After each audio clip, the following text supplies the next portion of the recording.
In September of 1940, a young Polish officer made a decision that defied every instinct of human survival. Rather than fleeing to safety or hiding in the shadows, he deliberately walked into the hands of the Gestapo, allowing himself to be captured and transported to the most notorious death camp in Nazi-occupied Europe. His mission was simple to describe but impossible to comprehend: infiltrate Auschwitz, organize resistance from within, and send intelligence to the outside world. What followed was a story of courage so extraordinary that it remained buried in classified files for decades after the war ended. This was not an isolated act of heroism. Across occupied Europe, from the frozen forests of Poland to the sun-baked hills of France, ordinary people were making extraordinary choices.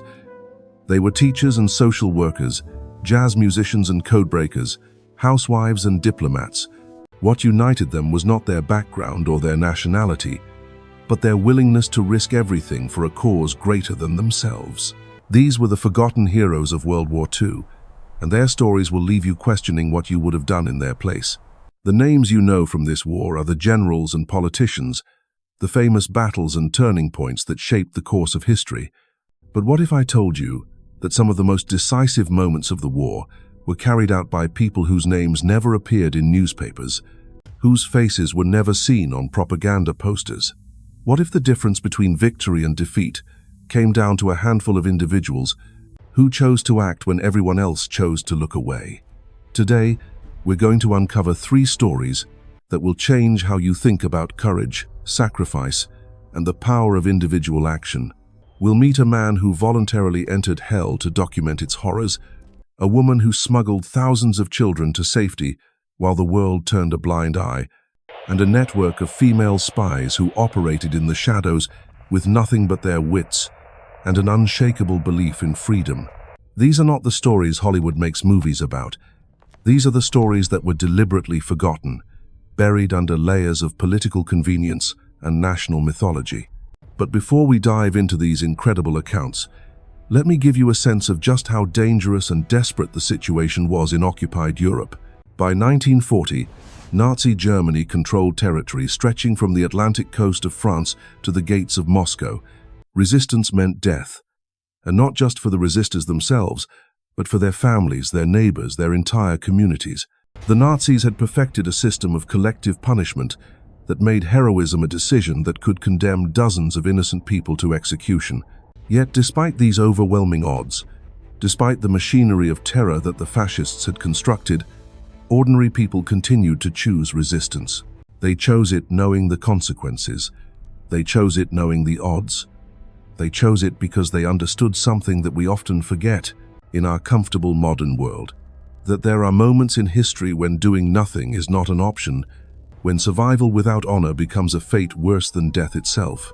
Our first story takes us to the heart of Nazi-occupied Poland, where Witold Pilecki was serving as a cavalry officer in the Polish resistance. The date was September 19th, 1940. Warsaw had already fallen. The Polish government had fled into exile, and the brutal machinery of the Holocaust was just beginning to reveal its true scope.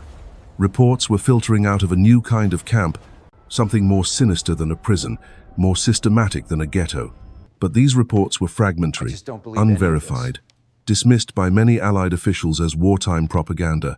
Pilecki knew that the world needed proof, hard evidence of what was happening behind the barbed wire of Auschwitz. So he devised a plan that bordered on insanity. He would allow himself to be captured in a routine roundup of civilians, transported to the camp, and from inside those walls, he would build a network of resistance and intelligence gathering. The mission required him to abandon his family, his freedom, and very likely his life, all for the chance to bear witness to atrocities that the world refused to believe. The plan unfolded with terrifying precision. On September 19th, Pilecki deliberately walked into a German street roundup in Warsaw. He carried false identity papers identifying him as a common criminal, knowing that political prisoners were often executed immediately while criminals were sent to labor camps. The ruse worked. 2 days later, he found himself on a cattle car bound for Auschwitz, packed in with hundreds of other prisoners, breathing through cracks in the wooden walls as the train carried them toward an uncertain fate. What Pilecki discovered inside Auschwitz exceeded even his worst expectations. This was not simply a prison or even a labor camp. It was a factory of death, designed with industrial efficiency to strip human beings of their dignity, their hope, and ultimately their lives. Prisoners died from starvation, disease, random executions, and increasingly, from the gas chambers that were being constructed with methodical precision. The scale of the killing was beyond comprehension, yet it was happening in secret, hidden from the world behind walls of concrete and barbed wire. But Pilecki had not come to Auschwitz to die. He had come to fight, and fight he did. Working carefully and methodically, he began to identify other prisoners who could be trusted, men who retained enough strength and spirit to risk their lives for the cause of resistance. Together, they formed what became known as the Union of Military Organizations, a secret network that operated within the camp itself. The organization's activities were extraordinary in their scope and daring. They sabotaged German equipment, assassinated Nazi informants who betrayed fellow prisoners, and most importantly, they gathered detailed intelligence about the camp's operations. Pilecki documented everything: the layout of the facilities, the daily routines of the guards, the location of the gas chambers, the number of people being murdered each day. This information was smuggled out of the camp through a network of contacts, eventually reaching the Polish government in exile and Allied intelligence services. The reports that emerged from Pilecki's network were among the first detailed accounts of the Holocaust to reach the outside world. They described the systematic murder of Jewish prisoners, the medical experiments conducted on living subjects, the deliberate starvation and brutalization of inmates. These reports reached London as early as 1941, providing the Allies with clear evidence of Nazi war crimes, more than a year before similar intelligence began arriving from other sources. Yet even as Pilecki risked his life to gather this evidence, the response from the outside world was devastating in its inadequacy. Allied officials questioned the reliability of the reports, suggested that the numbers were exaggerated, argued that military resources could not be diverted to rescue missions. The intelligence was filed away, treated as one source among many, while the killing continued on an industrial scale. After 2.5 years inside Auschwitz, Pilecki made another decision that defied comprehension. He organized his own escape, not because he could no longer endure the conditions, but because he believed he could be more effective fighting from the outside. The escape itself was a masterpiece of planning and courage, involving the theft of German uniforms, the cutting of telephone wires, and a desperate flight through the Polish countryside with the entire SS apparatus searching for the escapees.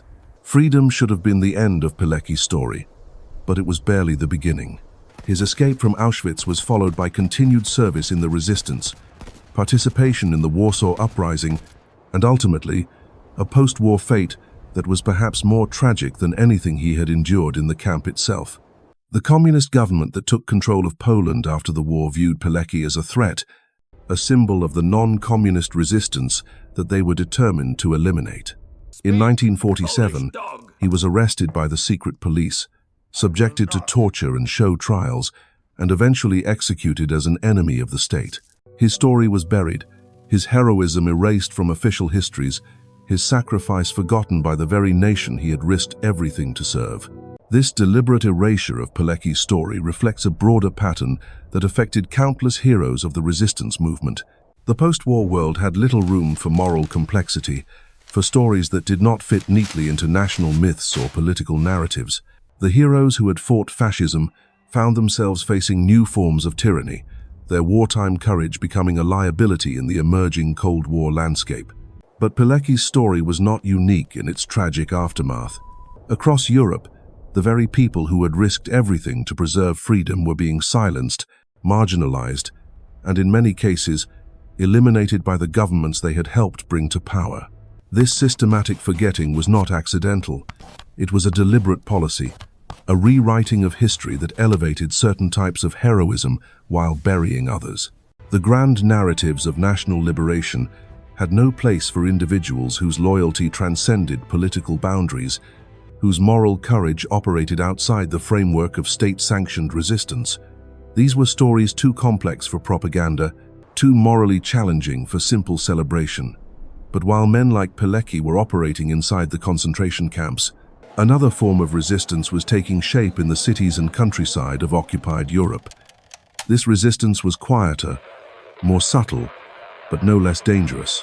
It was carried out primarily by women, and its goal was not to gather intelligence or sabotage military installations, but to save lives, one child at a time. The woman at the center of this story was Irena Sendler, a Polish social worker whose small stature and gentle demeanor masked a determination that would ultimately save more lives than entire military units. In the summer of 1940, as the Nazis were constructing the walls that would seal the Warsaw Ghetto, Sendler was quietly developing a network that would become one of the most effective rescue operations of the entire war. The Warsaw Ghetto was designed as a death trap, a holding pen where over 400,000 Jewish residents were crammed into an area of just over 1 square mile. The conditions were deliberately horrific, with families of 8 or 10 people sharing single rooms, food rations calculated to ensure slow starvation, and disease spreading unchecked through the overcrowded streets. The Nazis intended for the ghetto to serve as a way station, a place where Jewish families would be weakened and demoralized before their final transportation to the extermination camps. But Sendler saw something else in the ghetto's walls. She saw an opportunity. As a social worker with the city's health department, she had official permission to enter the ghetto to monitor sanitary conditions and control the spread of infectious diseases. This bureaucratic cover gave her access that few other outsiders possessed, and she used it to begin the most audacious rescue operation of the war. The plan was breathtakingly simple in concept, but terrifyingly complex in execution. Sendler and her growing network of accomplices would smuggle Jewish children out of the ghetto, provide them with false identities and Christian families willing to hide them, and maintain secret records that would allow surviving parents to reclaim their children after the war. Each rescue required split-second timing, nerves of steel, and the cooperation of dozens of people, any one of whom could betray the entire operation with a single word. The methods they used read like something from a spy novel, yet they were all too real. Babies were sedated and hidden in toolboxes, their cries muffled as they were carried past German guards. Older children were taught Christian prayers and given false names, then walked out through cemetery gates that connected to the Aryan side of the city. Some were smuggled through sewage pipes, others in potato sacks, still others in coffins alongside the bodies of the dead. Each rescue was a masterpiece of improvisation and courage. Sendler would enter the ghetto with her official paperwork, identify children whose parents were willing to part with them, and coordinate their extraction with a precision that would have impressed military commanders. But this was not a military operation. It was an act of pure moral courage, carried out by ordinary people who had decided that saving lives was worth any risk. The psychological toll on parents was unimaginable. They were asked to give up children to strangers, hoping for future reunion. Many families chose to stay together, accepting death rather than separation. But others, seeing deportation inevitable, made the agonizing decision to let their children go. Sendler understood that the rescue itself was only half the mission. The other half was ensuring that these children could be returned to their families when the war ended. So she began keeping meticulous records, writing down real names of rescued children alongside their false identities, noting where they had been placed and with whom. These records were her most dangerous secret, a death sentence written in her own hand if they were ever discovered. The information was too sensitive to keep in any normal hiding place. Instead, Sendler sealed the documents in glass jars and buried them under an apple tree in her friend's backyard. The jars contained names of over 2,500 children, each name representing a family torn apart by war. A child saved from certain death, a parent's desperate hope for the future. For 3 years, this operation continued with remarkable success. Children disappeared from the ghetto and reappeared in convents, orphanages, and private homes across Warsaw and beyond. The network grew to include nurses, teachers, priests, and dozens of ordinary citizens who risked their lives daily to maintain the deception. They forged documents, coached children in their new identities, and created elaborate cover stories to explain the sudden appearance of new family members. But in October of 1943, the operation came to a devastating end. Someone, somewhere in the network, had been compromised. The Gestapo arrived at Sendler's apartment in the pre-dawn darkness, breaking down her door and dragging her from her bed. The arrest was the beginning of a nightmare that would test every ounce of courage she had developed during her years in the resistance. The interrogation that followed was brutal beyond description. The Nazis were not interested in the children themselves. They were interested in the network, the names of accomplices, the location of records. They broke her legs and feet, shattered her arms, subjected her to torture techniques designed to extract information while keeping the victim conscious and coherent. For weeks, Sendler endured agony that defied human endurance, yet she revealed nothing. Not a single name, not a single location, not a single detail that could compromise the children she had saved. The sentence, when it came, was death. Sendler was scheduled for execution, her name added to the daily list of prisoners who would be shot at dawn. But on the morning of her scheduled execution, something extraordinary happened. A guard appeared at her cell, unlocked the door, and led her not to the execution yard, but to freedom. Her colleagues in the resistance had managed to bribe the guard, using money collected from across the network to purchase her life. Even in freedom, Sendler's work continued. She spent the remainder of the war in hiding, her identity compromised but her mission unchanged. When Warsaw finally fell to Soviet forces in 1945, one of her first acts was to dig up those glass jars, to unearth the names and identities of the children she had saved. The task of reunion began immediately, though it proved to be heartbreaking in its own way.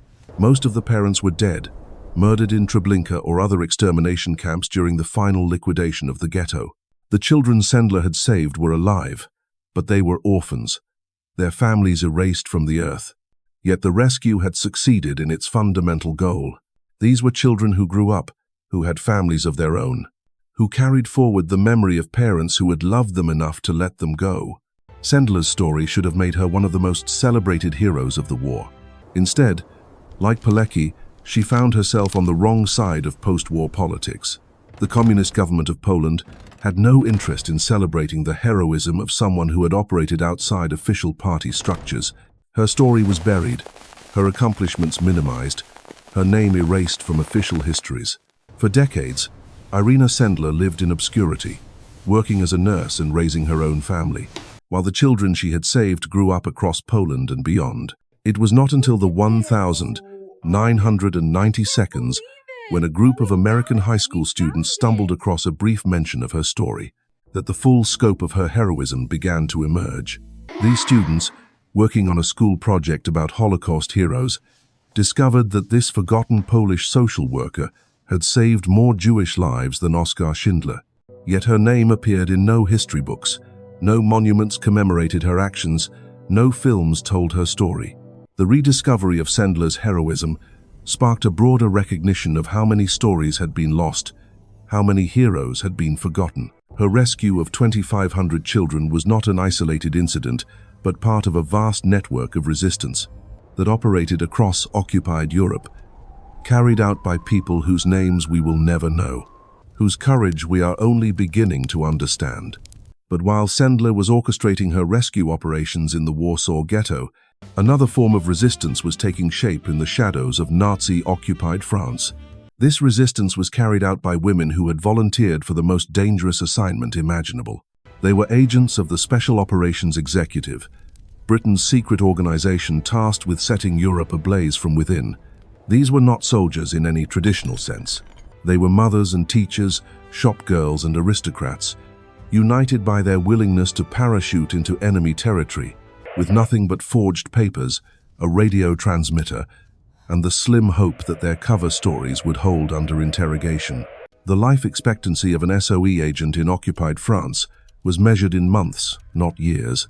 Of the 39 women sent into France by the organization's F section, 16 would never return home.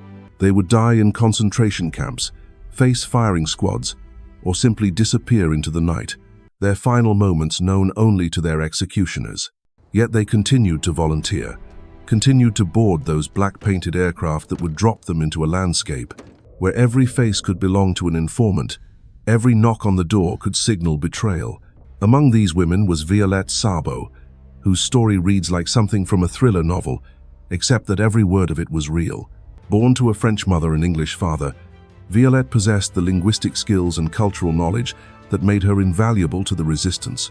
But what truly set her apart was her motivation.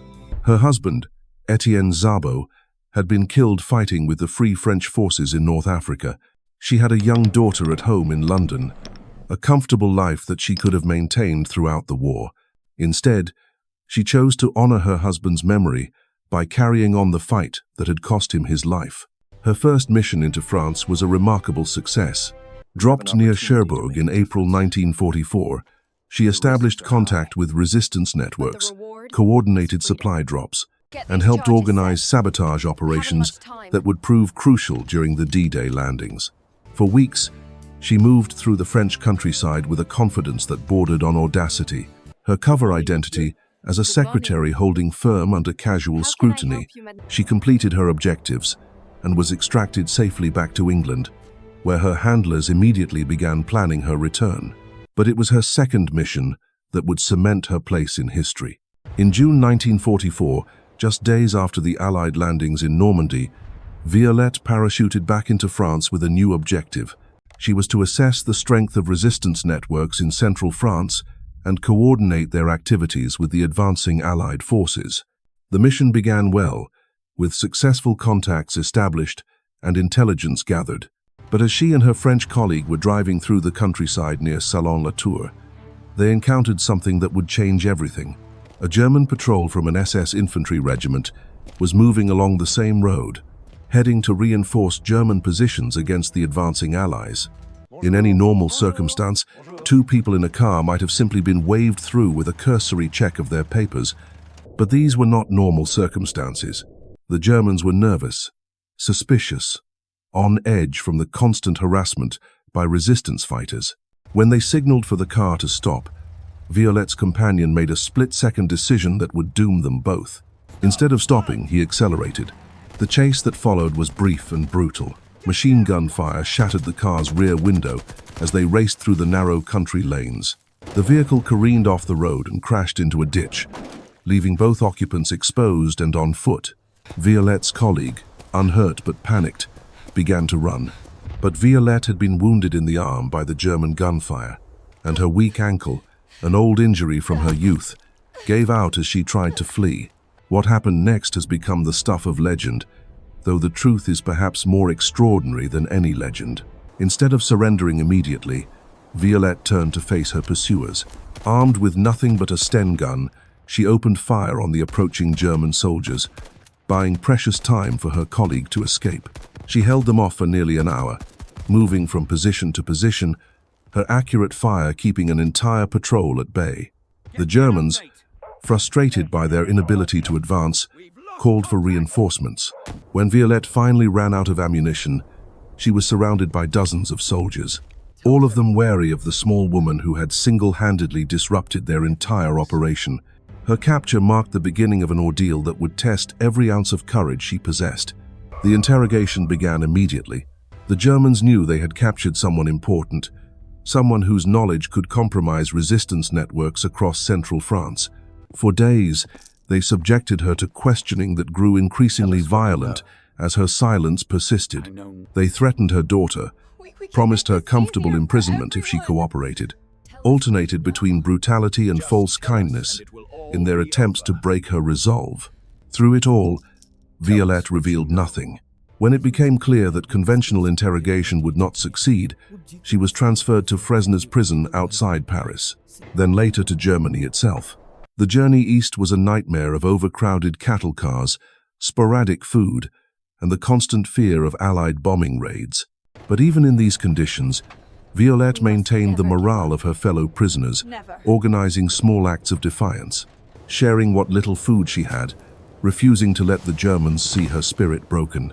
Her final destination was Ravensbrück, the concentration camp designed specifically for women. Here, she was reunited with two other SOE agents who had been captured earlier, Denise Bloch and Lilian Rolfe. The three women, representing the cream of British intelligence operations, found themselves reduced to slave labor, working in the camp's factories while slowly starving on rations calculated to ensure gradual death. Yet even in Ravensbrück, their resistance continued. They sabotaged production quotas, maintained communication with other prisoners, and kept alive the hope that somehow they might survive to see liberation. Violette, despite her own suffering, became a source of strength for other inmates, her refusal to despair serving as an inspiration to women who had lost everything. These stories of Witold Pilecki, Irena Sendler, and Violette Szabo represent thousands of others who chose courage when the world chose silence.